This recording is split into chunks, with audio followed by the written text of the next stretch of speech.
Hello everyone, welcome to Politics Today on Channels Television. I'm Sheun Okin Baloye. Ekiti was agog the week when the APC bigwigs converged on the Ado-Ekiti Stadium, where a mega rally was held for the governor of Fayemi's re-election. Massive crowd greeted the sports center, where the governor was able to tell the world how he wants to dedicate himself for the service of his people.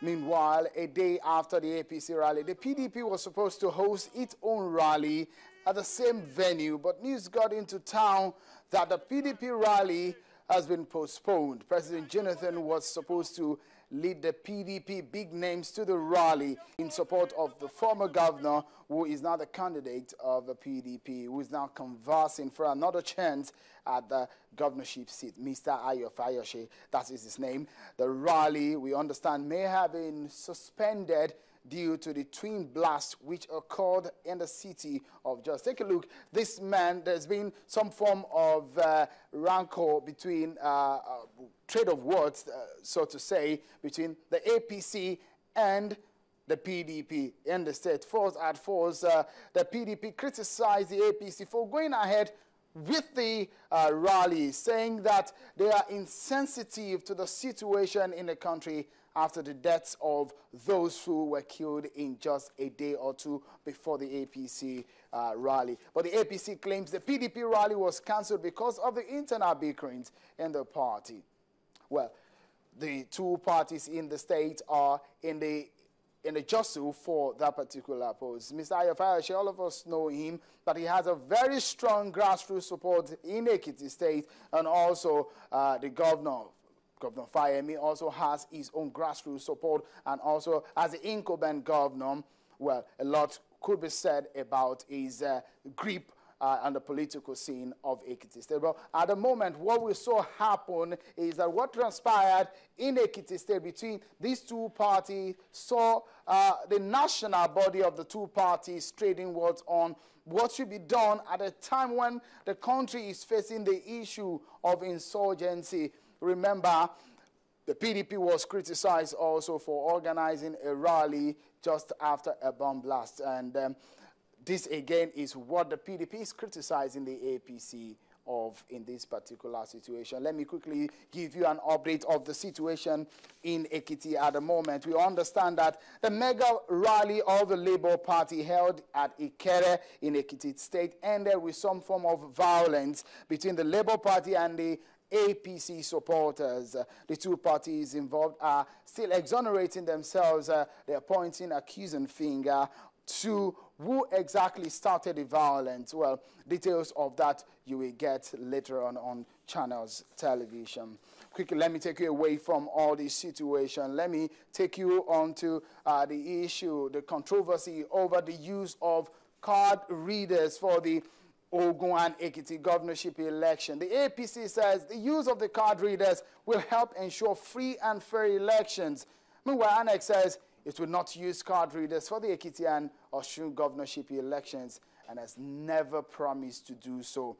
And the reason for this decision should be obvious. That's what INEC is saying. He says that the commission will be introducing permanent voter card, the PVCs, for the first time in Nigeria's electoral process during the two governorship elections. Well, INEC went further to say the non-deployment of the card readers we know in no way detract from the credibility of the Ekiti and Osun elections. In fact, he said the procedure that INEC is putting in place for collecting the PVCs was designed to ensure that only legitimate holders are handed a smart card, and as such, only legitimate holders can present the cards on election day. Let me remind you that if you do not have a PVC, you cannot vote. That is the law now. The PVCs, well, ahead of the 2015 general election, that are being distributed at the moment in about 10 states across the federation. Some of these states include Abia State, Akwa Ibom State, Bayelsa State, Benue State, Enugu State,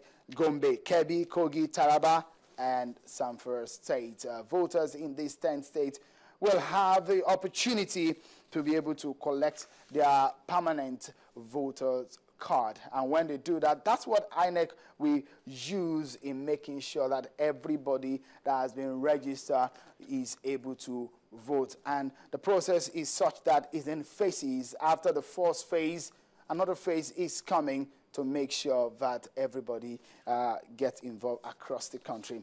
Well, quickly, away from all of these, let me take you to Edo State, where the APC, the bickering in the APC in Edo State after the congresses, the local government council congress and also the ward congresses have torn the party apart. In fact, a lot of people, according to reports, now have left the APC for some other party. Some of them have left to the opposition party in the state, the PDP.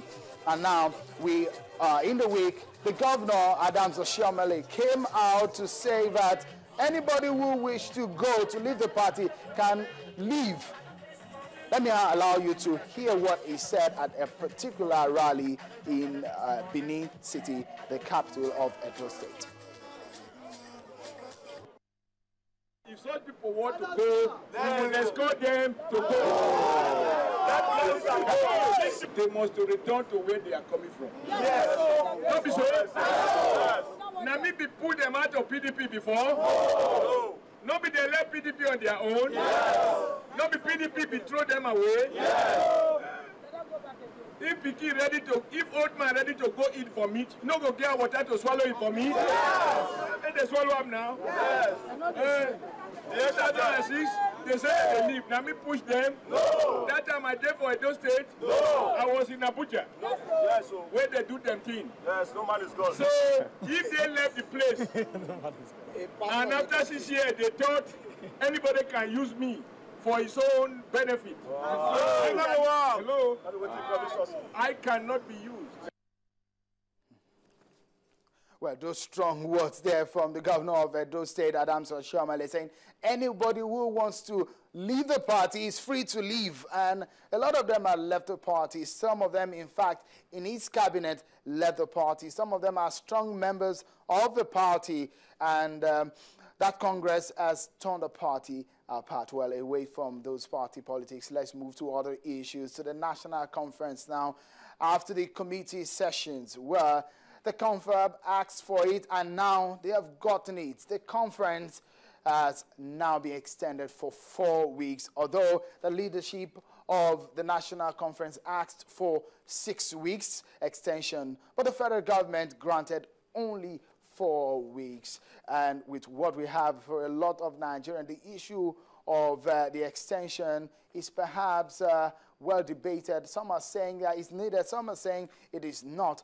They're saying that for them to be able to discuss this issue more, it needs to be extended, and the extension, they've gotten it. Nigerians now will be waiting to see what happens, as you understand that there are a lot of issues that will be discussed. A lot of issues have been debated, hot debate we saw at the committee sessions. They debated on the issue of devolution of power, of the issue of federalism, and so many other issues have been discussed at the National Conference, especially at the committee sessions. Now they are back into the plenary, and what they will be discussing will go in a long way to help them to be able to comfort with the blueprint from the National Conference. Now, away from that, for the first time since he became the national chairman of the PDP, Alhaji Adamu Muazu spoke exclusively to Channels Television in South Africa. I spoke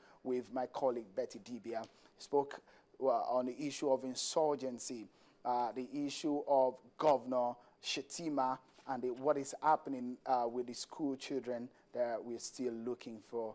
Those school children, the over 200 school girls from Chibok. Let's hear what he had to say in that particular interview, exclusive to Channels Television in South Africa. It is a total blackmail for Governor Shettima to fly to London and begin to bamboozle from one press house to the other issues that are to do with our own internal governance.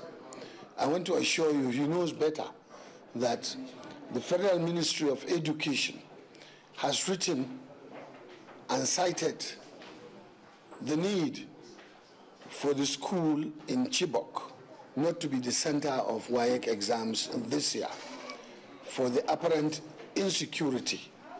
But him and his government have decided that the school is properly secured.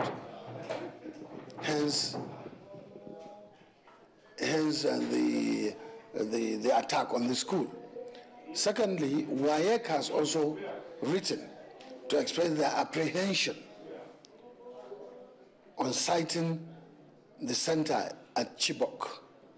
Again, they were guaranteed of the safety of the students. But unfortunately, maybe the government at the center have not been able to give these reasons early enough.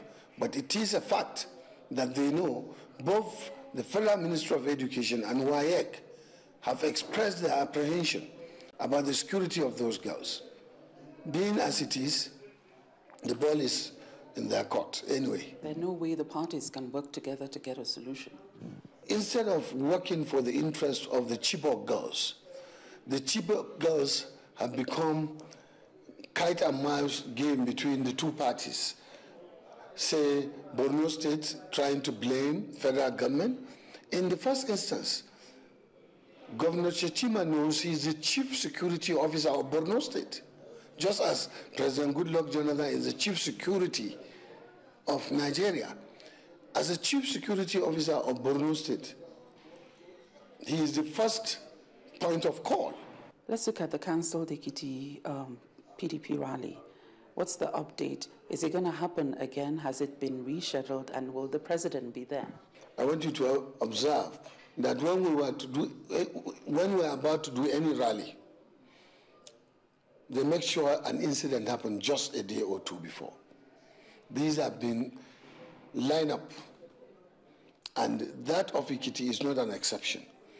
And the opposition party and those against us and against our party will always want to show that we are not sensitive to the situation. Unfortunately, we have been very sensitive and we've been very fair. Could you imagine if it were a PDP that held the rally in Ekiti just a day after the Jos incident? The rest is for you to best imagine what blames came to us. Now, how much blame went to the opposition party, the APC? It is rather unfortunate. We are rescheduling our rally, and we are going to do a grand rally in Ekiti for security reasons and for the sake of those that want to start another problem ahead of our rallies. I assure you, we will not tell you the date at this forum. And that's it. The national chairman of the PDP, Adamu Muazu, in an exclusive interview with Channels Television's Betty Dibia in South Africa, telling us about the situation about the schoolgirls that are being abducted in Chibok and also the politicking on the issue of the insurgency. Well, as a search for the schoolgirls continues, the pressure to end the insurgency that has perhaps caused more Nigerians grief is mounting. More foreign support keep pouring in, and the federal government is talking tough. President Jonathan said the insurgency will soon fade away. Some Nigerians are asking for a level of negotiation with the Boko Haram sect to be able to get the schoolgirls back home and alive. Much work for the Nigeria's leadership. It's a difficult time, and it does require some tough calls to seek a solution. Well, joining me later on the program is a former presidential candidate and a one-time advisor to the president and the Second Republic, a professor of economics, who will join me on the program later on, and we'll be looking at some of these issues that are confronting Nigeria at this very critical time. I'm Sheung Okimbaloye, and you're watching Politics Today on Channels Television. Do join us right after now.